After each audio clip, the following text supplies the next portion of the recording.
नमस्कार। महाभारत में पांडवों को द्यूत सभा में हार मिलती है और उसके बाद उनको वनवास दिया जाता है। उस दौरान बनी हुई यह घटना है। हुआ यूं कि पांडवों में युधिष्ठिर जी को पानी की प्यास लगती है और पानी के लाने के लिए सहदेव को भेजा जाता है। सहदेव एक तालाब के पास जाता है। जब वो पानी लेने के लिए झुकता है तभी वहाँ से आवाज़ आती है कि पानी लेने से पहले मेरे कुछ प्रश्नों के उत्तर दो।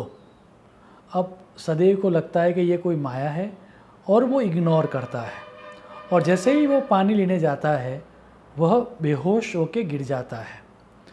सहदेव के बाद ऐसे ही पानी लेने के लिए नकुल आता है, फिर अर्जुन आता है और भीम आता है। उन सब की अवस्था यही होती है।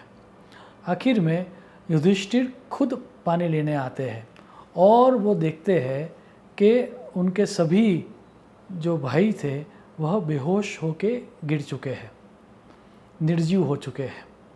तभी वो भी पानी पीने के लिए झुकते हैं और तभी एक यक्ष की आवाज़ आती है कि मेरे कुछ प्रश्नों के पहले उत्तर दो, उसके बाद पानी पियो। युधिष्ठिर यक्ष को प्रणाम करते हैं और कहते हैं कि मेरी मति के अनुसार जवाब दूंगा, आप प्रश्न पूछो। वेदव्यास जी कहते हैं आगे जाकर कि जो यक्ष था वही धर्मराजा खुद थे और हम सबको ज्ञान मिले, हमारे डे टू डे लाइफ में हमें सहायता मिले, इसी कारण यह संवाद का आयोजन किया गया था। इस संवाद को शास्त्रों में कहा गया है यक्ष युधिष्ठिर संवाद। बहुत सारे प्रश्न जो हमारे जीवन में हमें डे टू डे लाइफ में उपस्थित होते हैं उनके बारे में यहाँ पर बात की गई है। उसमें से एक प्रश्न ये है कि जब यक्ष युधिष्ठिर को पूछते हैं कि हमारे जीवन में जब कन्फ्यूज़न हो, क्लैरिटी न हो, तब व्यक्ति को कौन से मार्ग पर चलना चाहिए, क्या करना चाहिए ताकि उसको सक्सेस मिले या सफलता मिले जब क्लैरिटी न हो और कन्फ्यूज़न हो। यक्ष पूछता है कह पंथाहा, और उसके जवाब में युधिष्ठिर जो कहते हैं वो बड़ा ही प्यारा, अनूठा और रहस्यमय आंसर है। युधिष्ठिर जी कहते हैं तर्को अप्रतिष्ठितः श्रुतया विभिन्ना नैको ऋषिर यस्य मतम प्रमाणम धर्मस्य तत्वं निहितं गुहायां महाजनो येन गतः स पंथाः। श्लोक को डिकोड करके समझते हैं। श्लोक में ये कहा गया है कि जीवन में किसी भी क्षेत्र में सक्सेसफुल होने के 4 रास्ते लोग अपनाते हैं। अब मज़ा ये है कि उनमें से 3 रास्ते जो है वह आंशिक सफलता ही देते हैं, वह सही रास्ते नहीं है। चौथा रास्ता ही सुनिश्चित सफलता देता है। पहला रास्ता है अपनी बुद्धि, ओन इंटेलिजेंस या अपने तर्क, लॉजिक के द्वारा निर्णय लेना। अब हम सबको पता है कि हमारा इंटेलिजेंस जो है, हमारी जो बुद्धि है, उसकी खुद की बहुत सारी लिमिटेशंस है, हमारी जानकारी बहुत कम है। वैसे ही हमारी तर्क शक्ति या लॉजिक की भी लिमिटेशन है। सो हमारी बुद्धि शक्ति या तर्क शक्ति के आधार पर हम जो भी निर्णय लें वह निर्णय सब अवस्था में हमें सफलता दे, यह ज़रूरी नहीं है। अदरवाइज़ तो कोई भी व्यक्ति इस पृथ्वी पर असफल होता ही नहीं। सो पहला रास्ता ऑल द टाइम सफलता नहीं देता। दूसरा रास्ता जो है वह रास्ता है बुक्स या एक्सटर्नल नॉलेज, या जिसको हम कहते हैं मैनुअल के सहारे पर निर्णय लेना। अब जैसा कि हम सबको पता है राइट नाउ हम बुक्स को छोड़ के हम डिसीज़न लेने के लिए या किसी भी सब्जेक्ट को समझने के लिए ऑनलाइन सर्च करते हैं। सो ये ऑनलाइन सर्च करना ये दूसरा रास्ता है। और हम सबका ये एक्सपीरियंस होता है कि हम जब भी ऑनलाइन कुछ सर्च करने का ट्राई करते हैं, इतने सारे डिफरेंट ऑल्टरनेटिव्स हमको देखने को मिलते हैं, जानने को मिलते हैं कि हमें क्लैरिटी हो उससे ज़्यादा कन्फ्यूज़न हो जाता है कि कौन सी वेबसाइट सही है और कौन सा ब्लॉग सही है, ये हम तय ही नहीं कर पाते।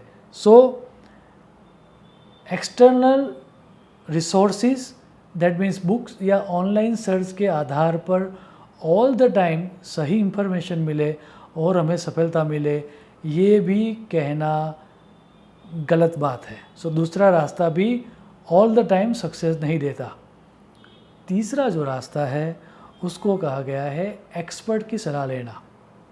अब हम सबको पता है कि डिफरेंट काइंड ऑफ एक्सपर्ट्स की सलाह लेना, यहाँ पर किसी एक एक्सपर्ट्स की सलाह लेने की बात नहीं है।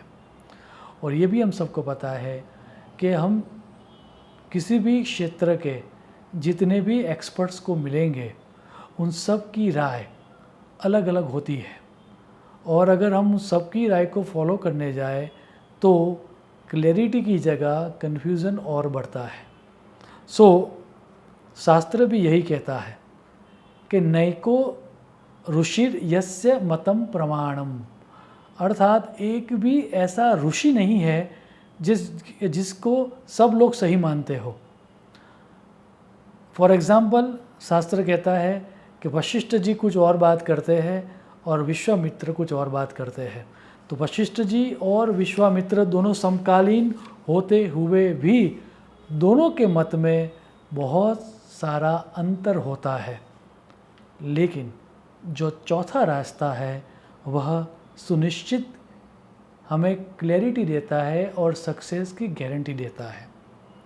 वो जो चौथा रास्ता है वो रास्ता ये है कि जिस रास्ते पर एक्सपर्ट ने चलकर सक्सेस प्राप्त की हो वही हम फॉलो करें।